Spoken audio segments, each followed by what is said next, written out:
মুক্তিযুদ্ধ নিয়ে নানান প্রশ্ন করা হচ্ছে, বলা হচ্ছে সংবিধানও নাকি ভারত লিখে দিয়েছে।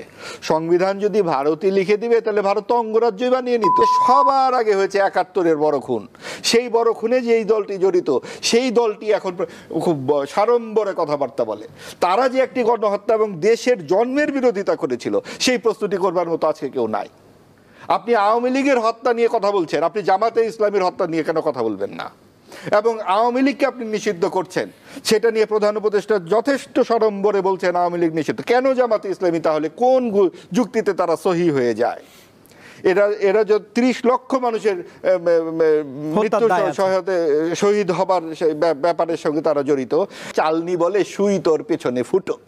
জামাত সারাদিন বলতেছে আওয়ামী লীগ পারবে না, তাদের অপরাধের প্রায়শ্চিত্তটা কি হলো? আপনার শত্রু সম্পত্তির কি হলো? পাকিস্তানের সাথে এত মহরম আমরা দেখছি, সারাদিন দেখছি ভারত বিদ্বেষী নানান রকম কথাবার্তা। আমরা ভারত প্রীতির কথা বলছি না, ভারতের কথায় উঠবো বসবো বলছি না। মুক্তিযুদ্ধ নিয়ে নানান প্রশ্ন করা হচ্ছে, বলা হচ্ছে সংবিধানও নাকি ভারত লিখে দিয়েছে।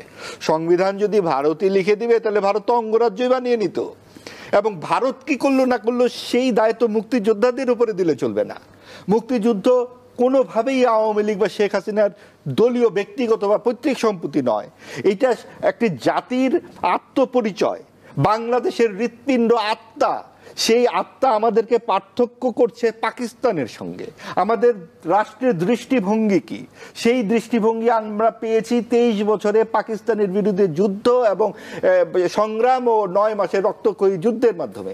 এই যে বাংলাদেশের দর্শন, যেটাকে আমরা বাংলাদেশ পন্থী রাজনীতি বলছি, সেই রাজনীতির মাটির উপর দাঁড়িয়ে যাতে সবাই আমরা এক টেবিলে বসে কথা বলতে পারি, ওই সমাজটি আমরা চাই।